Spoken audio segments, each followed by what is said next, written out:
Greetings, Earthlings. Yes, I am coming to you live from my spaceship hovering over the Earth. It's pretty fun and exciting. And Gareth apparently is floating out in space there with his auto avatar there. I'm Hi, tethered Gareth. to I'm tethered to the outside. Tethered to the outside. Hopefully, you don't have a gravity situation, and we spend the next hour with you floating around in different precarious situations. Although that'd be fun. I'd love to. I'd love to hear it. So we have people visiting from all over on there on the Earth: Hawaii, Ontario, Ohio, Florida, Oklahoma, Netherlands, Canada. Ontario is part of Canada, but different part of Canada. I'm guessing Hickory, North Carolina, Atlanta, Charlotte, just to name a few, London. Why are you all here? Well, you clicked on the link saying we're going to talk about bad science fiction and you want to hear about bad writing. Now, you're going to hopefully want to hear about how to avoid bad writing in science fiction. And that's partly because, well, we do have a awesome Beyond Reality sci-fi course coming up. And so we thought we would do a little bit of a kickoff. This is almost like a little sneak preview into some of the content that you can find in the course. I love this. I don't know what Gareth did, but let him in, please. Yes, I just pushed him off the airlock. That's what it was. I've accepted my punishment. It's okay. Open the pod bay doors, Daniel.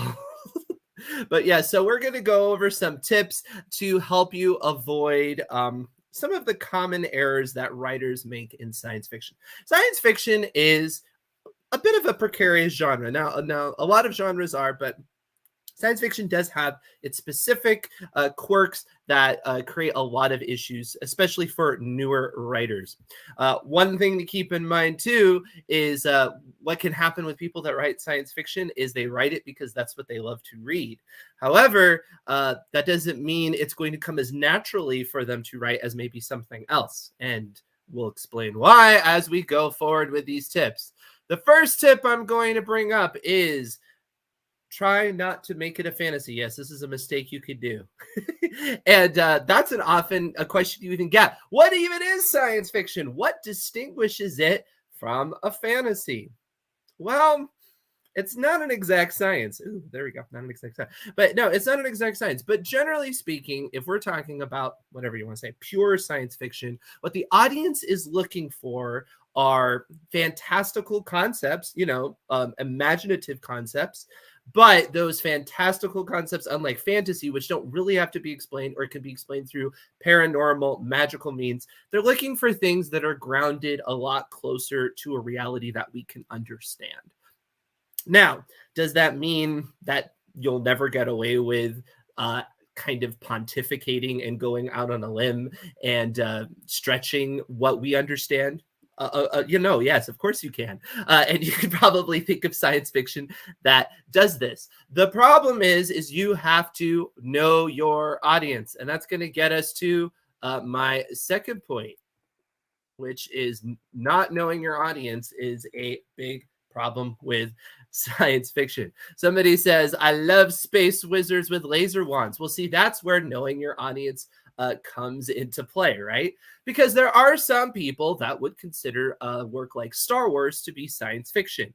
I personally don't. I call it fantasy. Now, some people call it space fantasy, which is like kind of a concocted genre of it's basically fantastical elements with this maybe a science fiction setting, which basically is what Star Wars is.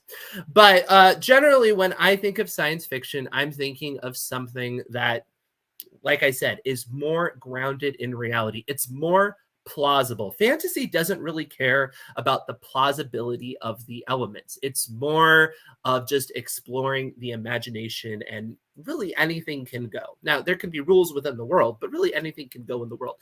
Science fiction, if you start doing too much of that without any rhyme or reason or anything based in scientific reality, well, it's going to potentially isolate your audience.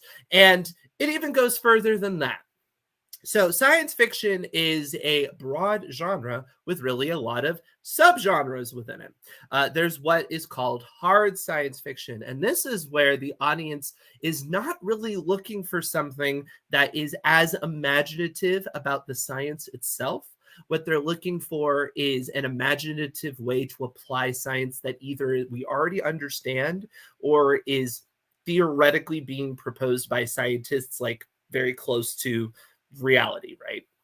And so if you are going to plunge into that category and then throw in a lot of strange concepts, you're going to isolate that audience. That audience is not looking for that. They're looking for something that's much more grounded. It's kind of the same thing where imagine you're writing a book and it's like a disaster book, or it's like a survival story, and somebody's out in the woods.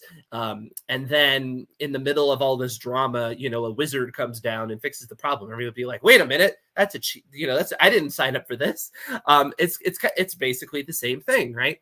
And so when you are writing, you have to think about not only some of the superficial things about sci-fi, like, oh, it's in space and there's lasers and there's aliens, but also what the audience is looking for. Now, how I suggest you handle this is kind of make a little profile on who it is you think you're writing towards, and then think of the kind of books that are on their bookshelf. Think of the similar works that you're modeling yourself after, and then you have an idea of what you're going to be able to get away with.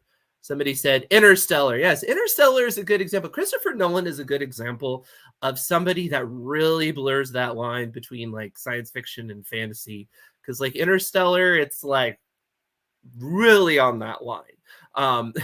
Because, in the context of the story that like we have to solve gravity, and then there's like a black hole and they go through it. And what does that mean? And it ends up really being a lot more of a supernatural, almost like a ghost story in some ways with sci-fi elements. And so depending on what you signed up for, and I certainly know people who didn't sign up for that and actually were let down by the ending of Interstellar because of that. It can be a problem for sure. Somebody said, it's interesting that romance is an accepted B story of every other genre, but spaceships aren't. That's actually really funny. I would say, though, the reason why relationships are often the B plot of a storyline is because it deepens a character, because how they interact with other human beings is something that tells you a bit about them. I'm not sure if interacting with technology would do the same. However, you throw out an interesting point. Gareth, have you ever come across this with science fiction works and stuff where you feel like it kind of starts off one direction and then it goes off another or something like that? Not really to me. Most of the ones I've interacted with have been nicely distinct in terms of what they are doing with the story, and certainly based on what you're talking about, with there's being really soft and certainly sitting on the science. I think it's called science fantasy these days, is the kind of genre mash. Right. If certainly something like Star Wars, I mean, that's sword and sorcery in a sci-fi setting. Right. Just straight up. Somebody earlier in the chat mentioned, versus Star Trek, which tries to be more on the hard sci-fi side of things, but is, not exactly totally hard sci-fi, like something like Nope. Interstellar tries to really create, just like you said, almost a ghost story out of real life physics, or what we might be able to do with that and how that could all come together. I thought it was a fabulous film. But yeah, you Yeah, I can know. see it I don't want to sound like I didn't like Interstellar. I did, but I knew what I was signing up for, because I knew the kind of director Christopher Nolan was. I wasn't going into it expecting The Martian, in terms of the believability of the situation. Yeah, and you can see. I was thinking as you were talking about it, some of the things that I enjoy when it comes to sci-fi. And everybody knows I'm the horror nut, and I'm always a big fan of sci-fi horror. A combination of the two. And the difference between something like Aliens, which is just an action film in space, and it's not really hard sci-fi. You just take it for granted that terraforming happens and we can run around with machine guns and shoot aliens, versus something like Life, which is a film that came out a few years ago, if anybody has seen that, with Jake Gyllenhaal and Ryan Reynolds, which tried to be very grounded in the sense of what would happen if an alien life form got loose on the ISS, and they really played it very straight and within the constraints of what may be able to actually happen in that kind of real situation. So it's interesting. That's interesting you mentioned that. I never fully saw that. I worked at a movie theater when that movie came out, and I saw bits and pieces of it. But yeah, that was more of a legit science postulation, right? Even though it was definitely from a horror tone wise. At least I felt like it was from a horror tone wise. Somebody said, what about time travel? Yeah, time travel is an interesting one, right? Because time travel can be dealt with a bunch of different ways. Generally speaking, though, it almost always falls more in the fantasy category, just because the believability of time travel creates so many paradoxes and issues that most of the time the writers are having a lot of fun with that, and they're really exploring that. And there's often a lot of themes like Back to the Future, how generations repeat or things like that, and how the mistakes of your parents get passed down and things like that. So again, in a work like Back to the Future, they establish the tone up front. This is a more comedic sort of thing. Don't take it too seriously. And so when you get to the point where they have to explain how it is the time machine works, it's like, yeah, whatever, techno blah blah blah blah blah, and then they go through, and Gareth mentioned Star Trek. Star Trek is an interesting work in that it goes like this, and people who watch Star Trek can understand what I mean. There are some episodes of Star Trek that seem quite grounded in kind of exploring a legit sort of scientific concept, and there's other ones where it doesn't feel like that whatsoever. It's really more about an ethical dilemma, and so they just create what they need to create in order for the ethical dilemma to work. The reason why I think it works for the audience is because what it does then is capture true ideas about psychology and behavior and things like that. And since it's talking about ideas, which is a big thing about science fiction, the fact that the sciencey stuff, the technology stuff is like, you just kind of have to smoke and mirror your way through it. It doesn't bother the audience as much. Whereas something like Star Wars, like Gareth said, it's like swords and sandals, hero journey, that kind of thing. All right. One thing that can happen with science fiction, this is a common thing really for any of the flashier genres, is you can forget your characters. And what I mean by that is you can get so wrapped up in the world building, the technology, all those cool what if ideas, you forget to populate it with interesting people.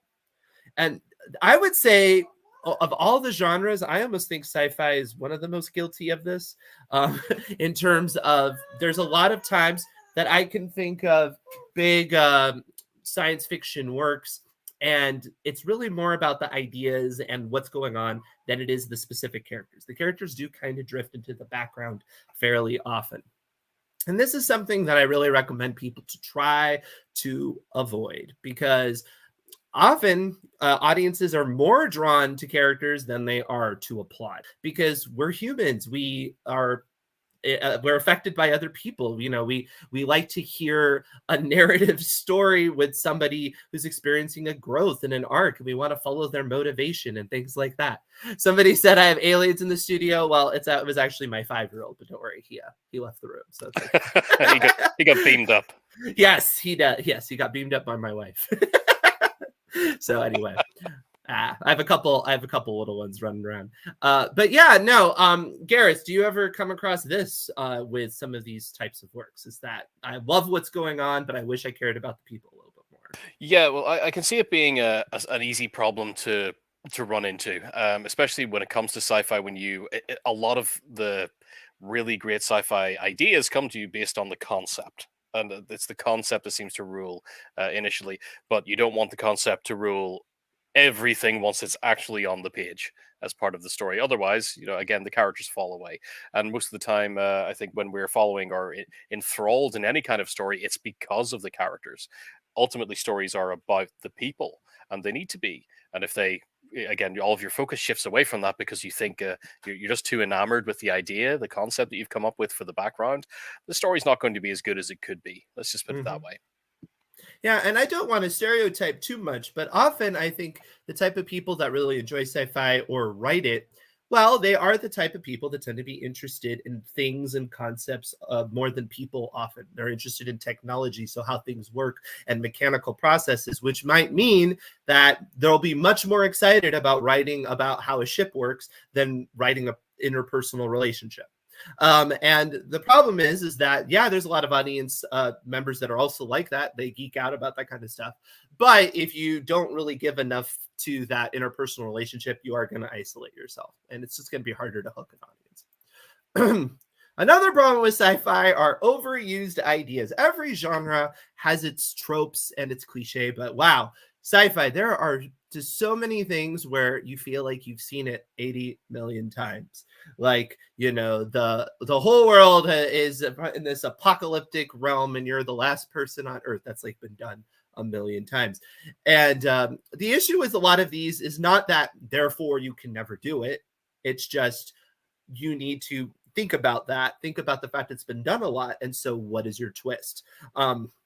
I think of like Wall-E, right? Which had sci-fi elements to it. And what they did is they made it was the robot that was left over, and that kind of changed it up. And actually it was about people trying to get back to the planet and things like that. So it was a little bit of a tweak on it because everybody was like living outside and finding their way back. But yeah, there's just a lot of things that the robot uprising, yeah, it's another one. The perils of technology taking over and therefore everything is horrible. I'm not saying you can't do it because that is a genuine concern a lot of people have, but be careful because that's been explored a lot. There's a lot of concern about how much technology is affecting us, and the whole Terminator idea, the Skynet idea. I mean, like that's been done so many times that you just need to be careful about how you approach it, because what can happen is you start reading a book and you're like, yeah, I've kind of read this story and I don't really know what else there is to go on. You really need to think of what is your hook, what is making this different than the others, and try to get that up front as fast as you can, because you have to really sell the audience on that point of difference, because the initial hook is something they've seen before. Cloning. Oh yes, cloning. That's another one, right? Yeah, that's true.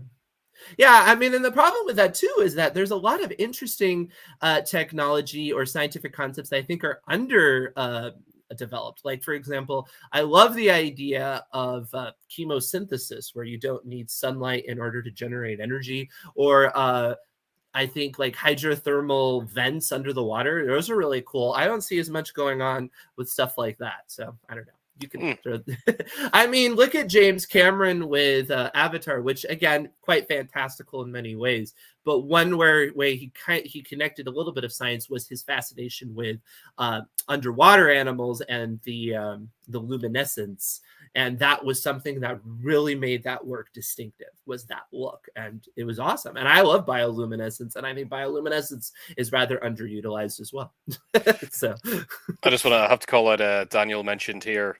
Living in Dreams, also common Matrix, Dark City, yes. Vanilla Sky. Mm-hmm. I would say Dark City is one of my favorites. I kind of consider that film to be science fantasy in a way as well. It's definitely a sci-fi kind of setup, but with more fantasy tropes built into, especially the psychic power kind of stuff that goes on. But I love that movie. It's phenomenal. Some of the best, most compelling, like opening 3 minutes of a movie you'll ever see. Yeah, I would say the whole I don't know what reality is, because technology has blurred that line so much, it has been done a lot.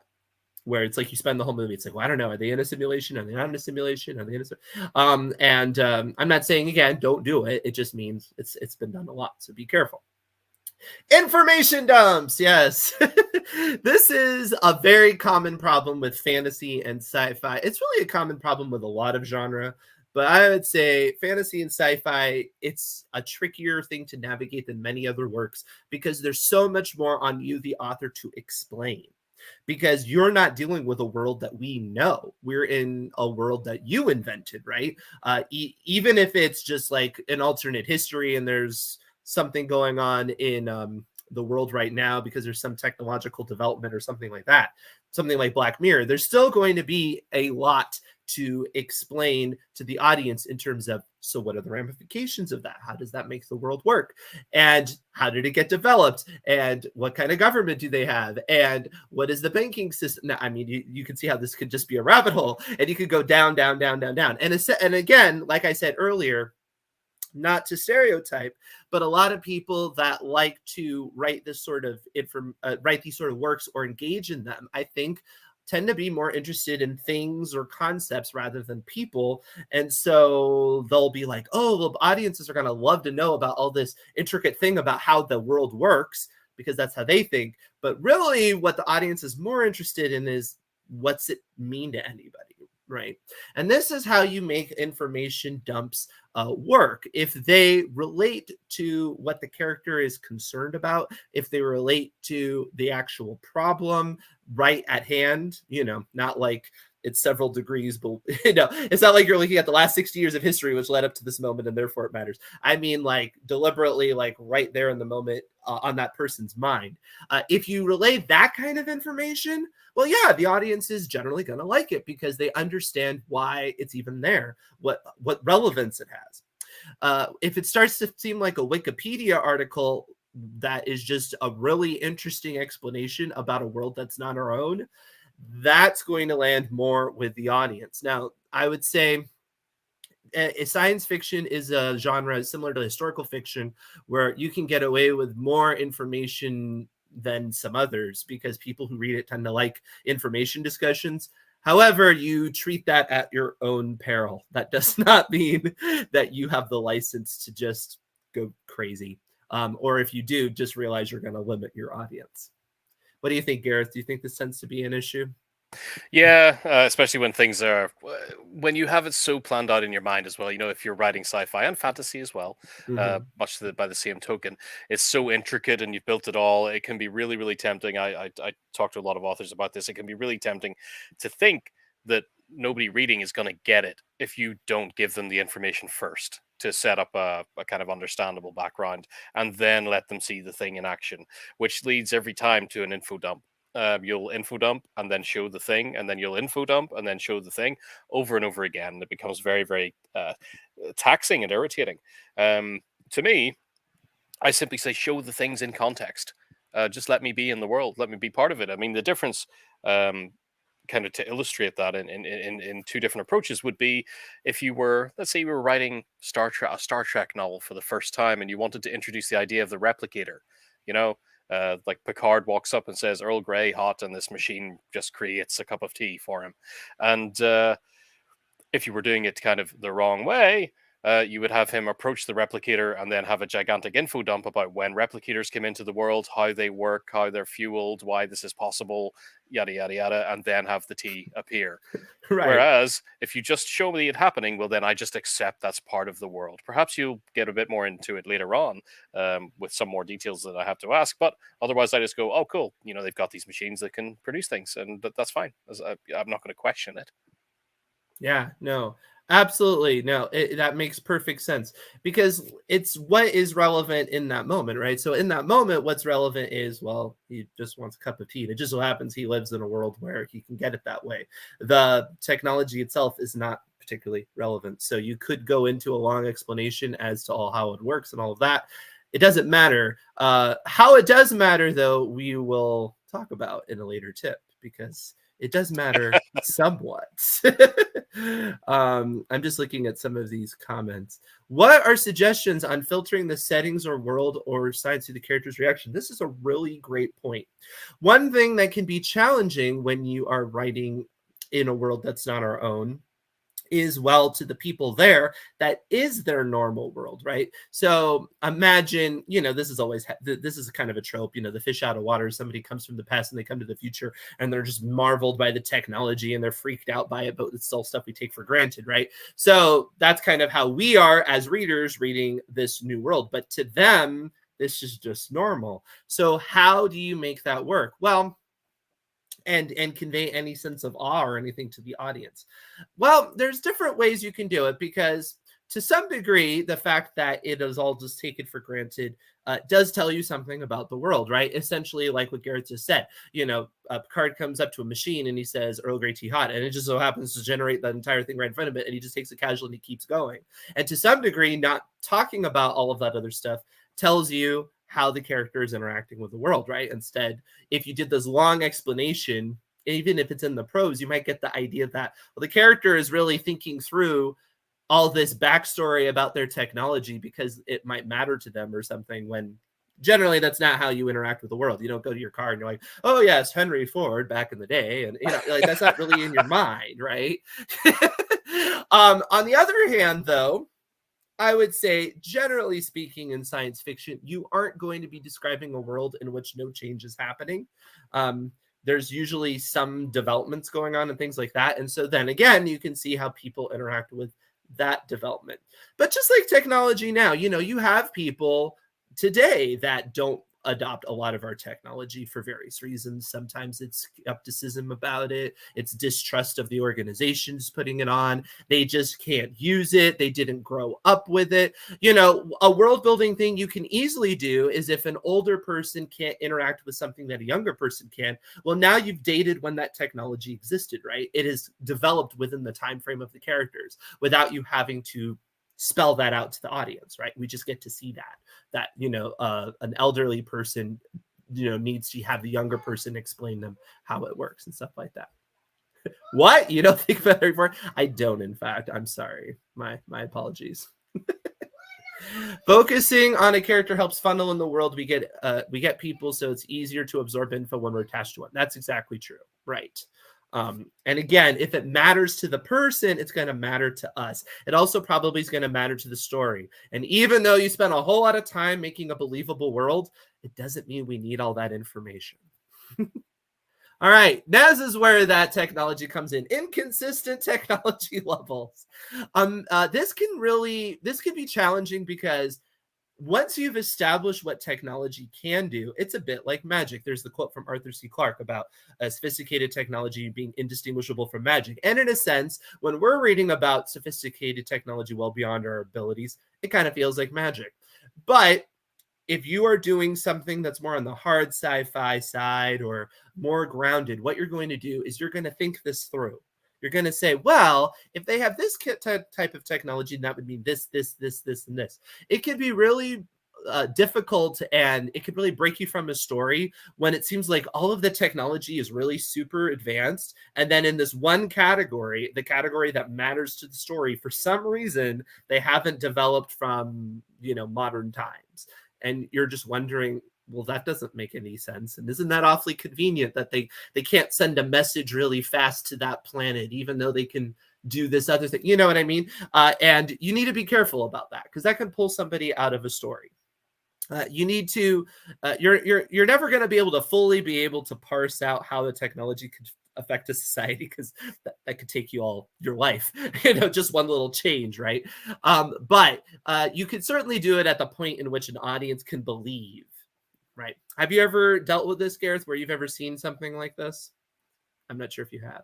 Not particularly, no. This a relatively new one for me, because it's well, I can understand where it can come from when things get really way too extensive to kind of deal with. But not a problem I've had to tackle myself. Yeah, I would say this is the sort of thing that I've only seen myself more on the amateur side. Stuff that goes to print, I don't really see this, because they deal with it, because they're like, or the person more thought it through.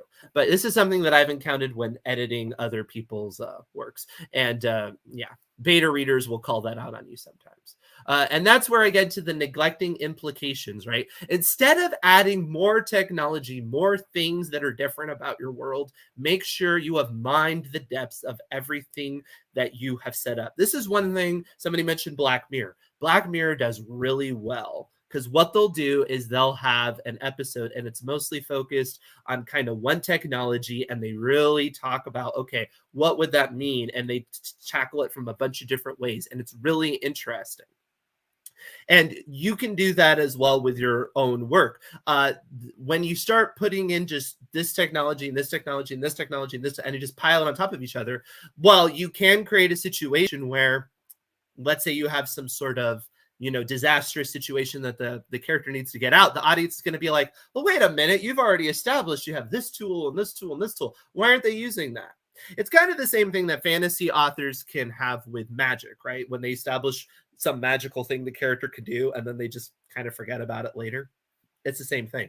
So what I would say is, do not neglect all of the possible all the possible implications of every tool you put in, because the fun thing about that too is that you can create some really fun surprises, because something that is not that you wouldn't think is typically designed for that ends up being used for that. So for example, like the replicators on Star Trek, you could have something like that, and they're constantly going up for food and things like that, and you're like, okay, whatever. And then later they go up and they actually use it to get a weapon, or they replicate a whole bunch of something in order to fight something in kind of a weird sort of turn of events. And you could be like, oh, okay, that's fun. Don't forget to do that sort of stuff rather than just adding something new. It really helps ground your work, in my opinion. And it's so easy. It's so easy to just be like, oh, we just need another gadget. We'll just throw another gadget. And yeah. Oh, sorry. Did you want to say something, Gareth? I was just going to say, I think a lot of that it's a great tip, because a lot of that too leads to one of my favorite thing that I'm always saying when it comes to great stories: dynamics, loads of possibilities and things that can open up for interesting things with regards to technology, and even the likes of magic, because what is the implication, let's say in sci-fi, of this high technology that is only available to a certain class of people, and the necessity of it to people who say can't afford it and that kind of thing. It gives you lots of different angles to look at why this thing, well, why it exists in the world, and again the implications of it existing and how it serves different types of people. There's lots of ways you can weave around even just one thing from that angle. Yeah, no, absolutely. It's just one of those. I just feel like it's like I said, it's just so easy to just add more, and this is really the same thing with characters too. Like, you don't want to just keep piling on characters too, right? See if you have characters already. Making it too complicated. Yes, this is Daniel, nice name. Yeah, he says also there's a risk of losing the reader's interest. I mean, if there's too much tech or magic, the reader subconsciously will wait for new magic or tech. Right. In some ways too, you kind of prep the audience and you lower the stakes, because they're like, well, I don't know, if the character gets back to the corner, the writer's just going to pull up some new technology I've never heard of, because that's what they've done the last 3 times, right? And then they can't really play along and kind of watch it as a kind of like a sports game. We're like, oh, how are they going to get out of it? What kind of move are they going to do? And it's like, well, it's actually a move you never heard of before, and that's not a very fun answer. It's Deus Machina kind of thing. Sci-fi is all about the implications. I agree. This is another reason why I think it really captures what the audience loves, because again, the audience is interested in concepts and things and what that means. And so if you take the same technology and you show all the different possibilities of it and you really explore that, you're getting the sweet spot of what a lot of science fiction readers are looking for, which is a little bit different than fantasy. I would say fantasy, you do have authors that will really kind of go into the depths of what like magic might mean, but I would say it's not usually tonally what people are looking for as much. They're looking more for the fun of it, the wish fulfillment aspects of it. All right, another problem that's right behind me is not researching. This is particularly a problem if you're trying to write more on the harder sci-fi, because yeah, if you're trying to make it really grounded in reality, well, you need to be grounded in reality. And this doesn't mean that you need a doctorate in whatever field you're talking about. However, it doesn't mean you shouldn't necessarily try to get in touch with somebody with a doctorate of whatever you're talking about, or at least do a lot of groundwork before you get to that point. Because the last thing you want is to be called out for some really basic, error of biology or physics or something like that could have been easily solved. And the truth of the matter is there's a lot at your fingertips. Obviously, you have the internet, and no, not everything on the internet is true, but there certainly are authority websites that could help you with that. But there's also ways to network on the internet. And yeah, there are, professors and colleges and stuff like that might not mind a random email about some weird problem that deals with their field, because when do they ever get to answer interesting hypotheticals about their job? Most of the time they have to give lectures or work on, papers or things like that, and they tend to like sci-fi. So the worst they can do is ignore you, but it's not a bad idea to reach out and find out, because you never know. They might very well respond and you might make a connection. Have you ever tried to do that, Gareth? I don't know what you would need research for. I guess like a forensic person or something. I'd say on the research side of things, yeah. if you've ever been kind of reticent to reach out randomly to people to ask kind of questions of whether they can help you out, I would say don't be reticent to do it. You would be very surprised the number of people in what you would assume to be, high academic positions and everybody who are delighted to help you out. Just do Yeah, it. Like because Daniel it's says, fun. the worst that can happen is nothing changes. They ignore you. Yeah, right. So, Yeah, they're not going to be. I can't. I mean, this is a little fun fact about like academics. They like feeling like they're a resource. So yes. generally, they're not going to be offended. They may not have the time, which is probably the. That might be a likely response you get is, "Oh, I'd love to help you out. I just don't have the time. I'm busy, something like that." But they're not going to be like, "I can't believe this person wants my expert opinion on something." Like, come on, that's that's what they live for. So because they worked really hard to learn all that expert information. So yeah, they want to use it. Oh, somebody said they messed up on the size of their spaceship because of the population I wanted, and they had to rewrite sections and made the population work. Yeah, basic things like that you need to take into consideration. One thing I tell people with their world building is don't just think about how it works. Think about how you would break it, because if your society is too easily broken, probably means it wouldn't work as a society, right? So if it's like, oh, the resources are given out in this way, and you could totally game that if you just did this and this. It's like, well, knowing psychology, wouldn't people have done that, and then the society wouldn't have worked? So do try to think those through. Think about what would overturn the society, what would flip it on its head. And the other thing that can help you with when you're brainstorming your world is it can give you a great plot. It can give you an idea of how to disrupt things, or even just the threat of it, you can introduce in your story and you maybe didn't think of it. Or it can give you a character that is attempting to do it. Often those are fun characters. They're trying to beat the system from within and game it. And yeah, if you don't know how to do that, well, you wouldn't know how to write that character, right? So definitely think that through for sure. Yeah, I think that's a good point that Catherine made there about messing up on the size of the spaceship. That's something that, too, with sci-fi that I've seen people not really handle particularly well, or think too much about it. Because if you think of the sense of like a colony ship or something like that, it would be huge, vast, the size Right. of something like that with many many people on it, Yeah. and a lot of the times you'll see these things that don't really give you a proper sense of scale of the ship. And I think that kind of thing is important. I like to understand that, kind of Hmm. feel like I'm there and in that kind of awe as to how big this thing is. Especially with how important it is. I mean, it's similar to the Brandon Sanderson laws of magic. If you've never looked that up, I recommend looking it up, because really it's kind of the same thing with science fiction in terms of how much you understand it is going to affect how much awe you give it versus how much you're kind of examining it as a thing. And then how important it is to your plot matters in how much you understand it as well. So like if your spaceship, well, if you had a colony sized spaceship and it's really not that relevant to the plot, it's really more about, I don't know, how isolation can affect you or something like that, then the size of it, while it mattered, wouldn't necessarily hit somebody as hard as if, well, a big tension point of the plot is the size of it because there's a resource issue or something like that, and you're really thinking it out. And so then you're doing the math in your head. This is something the Martian did so well, is that it's constantly running the math and it's showing you Hmm. what's going on. And it really, and if it hadn't done its research properly, well, people could be like, well, that doesn't make sense. That doesn't even add up, and it would break that story. He actually had to do the math in order to make it work. So and that's to the point of what kind of writer you are, right? Just because you like reading The Martian doesn't mean you should write The Martian, and that's okay. There's nothing wrong with that.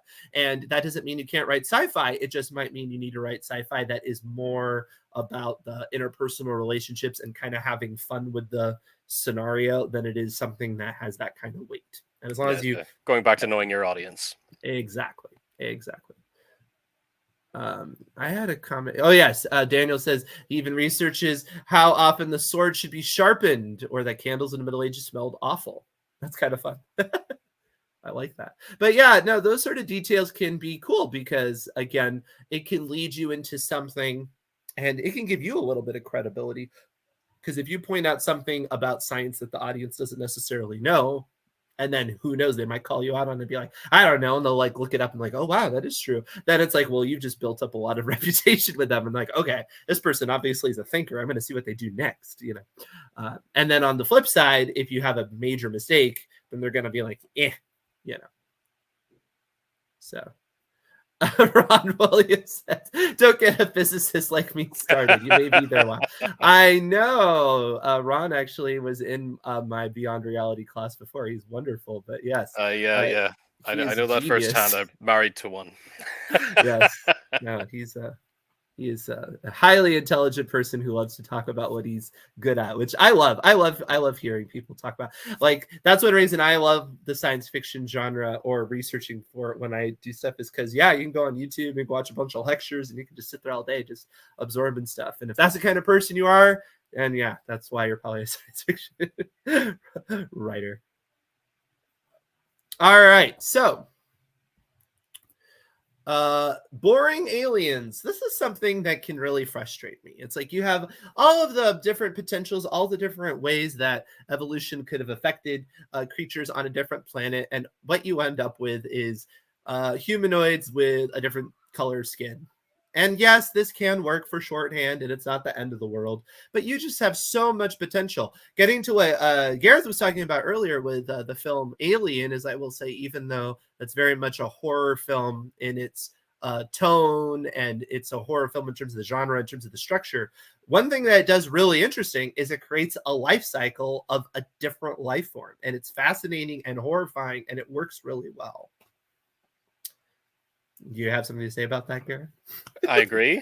I was just wondering. I knew you're a big fan of that film, so I thought maybe you would have some pontification about it. But yeah, no, it's really cool that they could have just easily been like, you know, here comes the big bad alien and whatever. But they actually do go into, like I said, the whole life cycle of it, and that is integrated into the plot. It adds to the horror in terms of, you know, how it interacts with the humanity and takes over them, and just so many aspects of it. And yeah, a lot of it is specifically designed to be the most horrible alien they could think of, but they thought it through.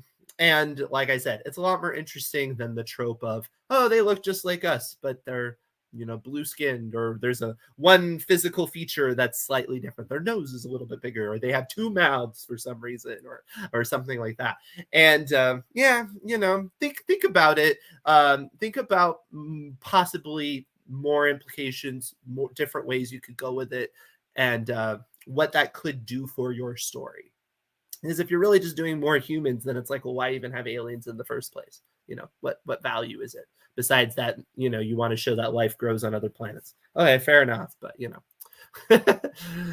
overusing foreign words. Yes, particularly ones that are found in your story. That could be a big problem because, well, this can bog down your prose when you're just throwing in all of these proper nouns and in-world jargon and things like that. You've got to be very careful. Again, this is a bit of a know your audience situation. There are people that love to get thrust, like almost disoriented, because they get thrust in this world and they have like a different name for everything. They have a different name for the sky and for hands and for, you know, whatever, because of the development of technology or something and how it interacted with them. I would say where it tends to get my go is where it doesn't seem to do anything except just to be, oh, this is the sci-fi version of this word, just because I want to show you that you're in a sci-fi story. A different example of this that I kind of joke that's been joked around about is in one of the Star Trek movies. They're playing the drums, but instead of normal cymbals, they look like transparent and they're green, and they're like, why would they do that? Like, what's the point? And they're like, oh, I'm sure somebody has some sort of big explanation of, you know, it's this, you know, transparent aluminum alloy and whatever, and it makes a better sound. But sometimes that sort of stuff does seem like you're just being gimmicky. And with the language, it can really stand out, because now you're asking me to like build on my lexicon just to understand what's going on. So that needs to be earned. That can't just be, oh, well, I don't want to say car because that's old fashioned. I want to say something else. And even though in this current world you're in, it's like, 5 years from now.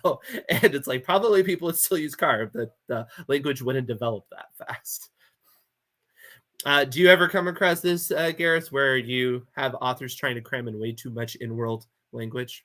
Yeah, sometimes it just becomes confused. I think like what you mentioned there about the reference to like a car or a hand or the sky. Yeah. Those kind of really common things I wouldn't bother with. It's pick a few kind of tentpole things that you refer to, because I do think it adds a bit of breadth and a bit of life to the story when you can have these alien terms for things that we are familiar with, but not everything. I mean, we don't have to throw it around all the time and become confusing about it, especially if you refer to that thing. Let's say during the narrative prose, you're referring to sky, but then when the alien starts speaking, they're referring to the same thing with a different word.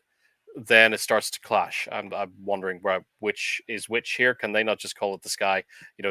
Refer to it with consistency between. And if it doesn't make any sense to do it consistently, well, leave it out. Just use the normal words. But I do like to see the occasional bit. You could even come up with some, and I've seen it work successfully and I've seen it work not so successfully, where authors have tried to come up with literal, well, it's almost colloquialisms, but almost entirely different language. Like a Clockwork Orange is a good example of something like that, where they have, saying words like vidi this and a few more vulgar terms that I won't say here right now, but they fold in, and it sounds weird, but when you start to really understand what it is they're saying, it's just casual to them. They're just using the terms, and you get it fairly quickly. That can work, but also it can be irksome. There's always I think a kind of tightrope that you're walking. Yes, absolutely. But people, most aliens speaking a second language. Yeah, a second language can be something that could be a problem, because you have aliens and you're trying to indicate that they don't speak English or basic or whatever you call it in your world, right? Whatever the main character is speaking. And that can be a license to go off on tangents that are really tricky. Like you can end up where some authors will do like long paragraphs and then in that made up language, and they'll be like, that is to say, whatever, whatever, whatever. I would say a lot of readers are not looking for that. They're not looking for that level of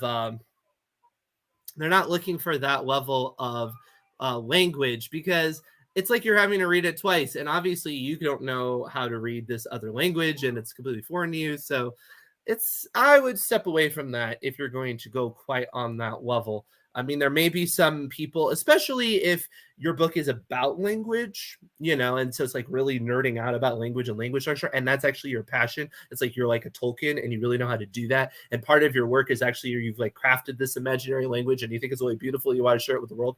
Fair enough. But I would say that's an unusual situation. Most of the time, you can easily say they spoke in in their language, they spoke, and then somehow they understand it and things like that, and you don't have to go into all of that, because it's just a waste of time in a sense. Yeah, I think on the simpler level as well, one of the easier things are, with alien cultures and things like that, stuff like honorifics are easy, and people get along with those quite easily as well. If they refer to their kings and queens and whatnot, their presidents, whatever it is they have in terms of their social structure, with a different term that's an alien term, we understand and we can follow those quite easily. They're simple ones to use.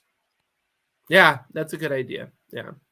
And I would say if there are foreign words too, it shouldn't matter. So like somebody mentioned, what if an alien doesn't have a certain concept? This person, I'm fascinated by the fact we have a specific criteria for what determines something alive or sentient. An alien could be so different we can't recognize them as sentient beings, right? Well, that's a cool idea in terms of, how we would have to identify them with language. But then also imagine they have a culture where they don't even see the difference, right? And so they wouldn't even have words for things like that. And so that would be interesting too, right? And I think then it matters. You're not just throwing it out just to color it up. You're throwing it out because you're trying to show the difference between the cultures, and that works, I would say. Mishandling the cool factor. This is where, again, we're talking about all the implications of whatever makes your work cool, whatever makes the world cool.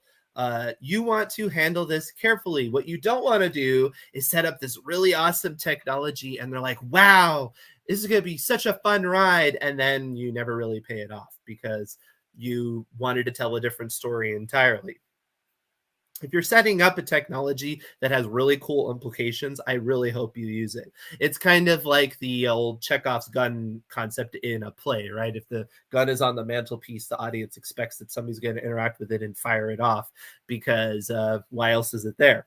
And this can happen where somebody will set up this really cool thing like, oh, I have this device and it can, send you back in time for 10 seconds. And you're like, okay. And then they like never use it. And you're like, well, why did you even bring that up? Or they use it just for the dumbest reason and then they never use it for a cool reason, right?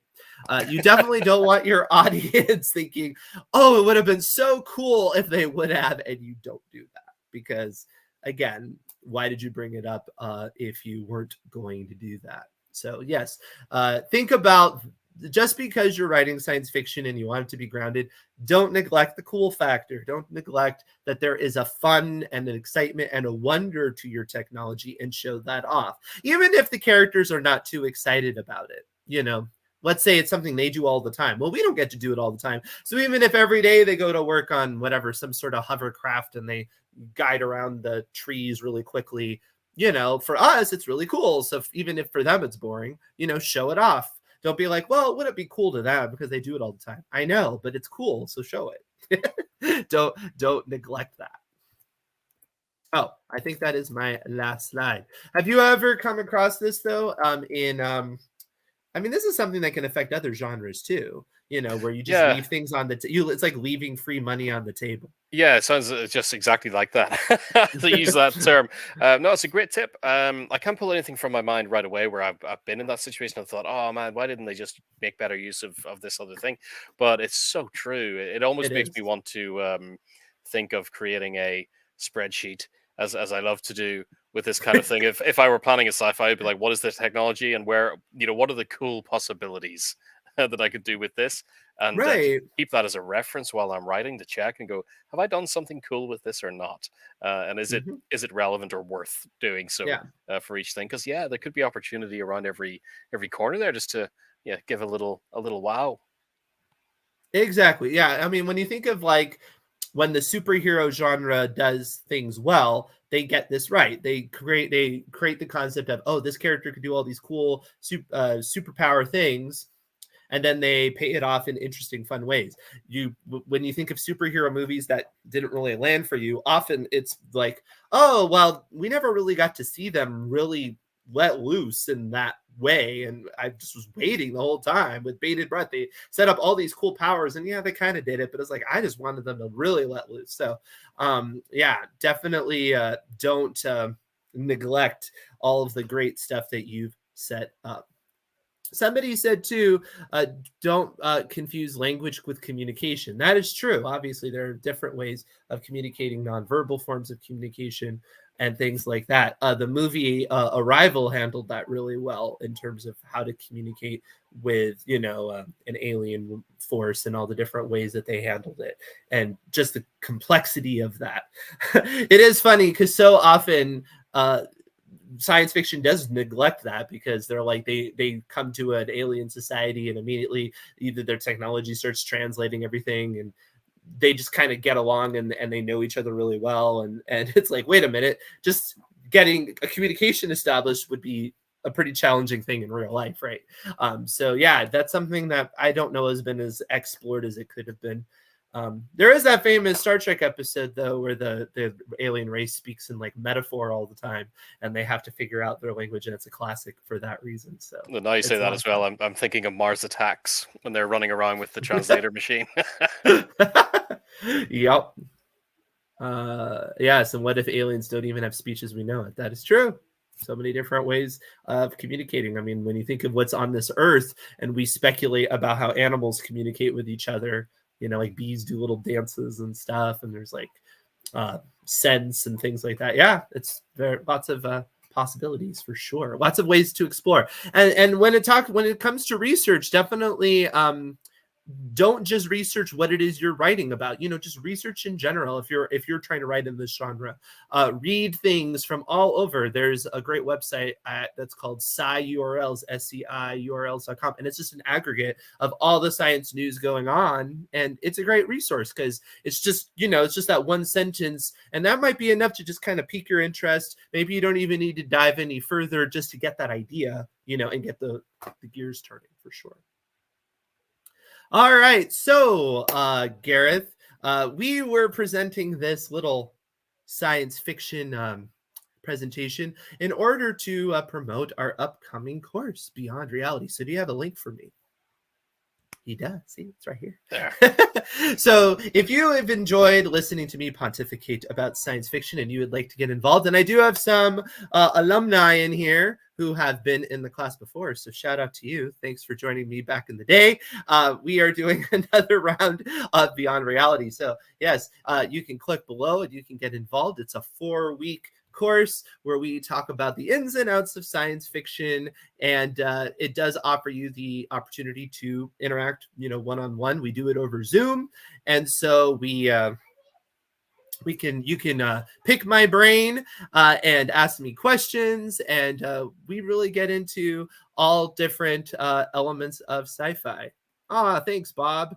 Yes, Bob's a fantastic writer, so that's a nice compliment to get for sure. But yes, I would love to see you there in Beyond Reality. So like I said, click below. Oh, somebody said, what's the site? SciURLs.com. However, just a little plug, if you take a class, you're going to learn even more because there's even other resources. So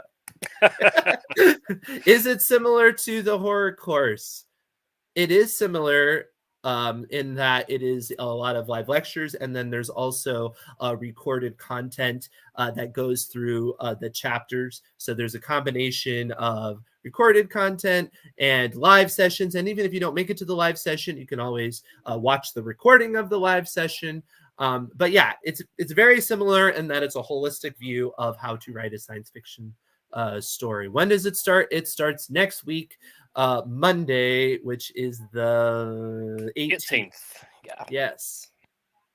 Ooh, Ron Williams, good course if you haven't taken it. Thank you so much. Daniel's asking, is it just sci-fi or also some fantasy?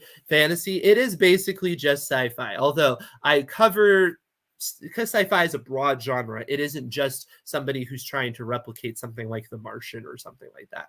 We talk about, bigger picture things.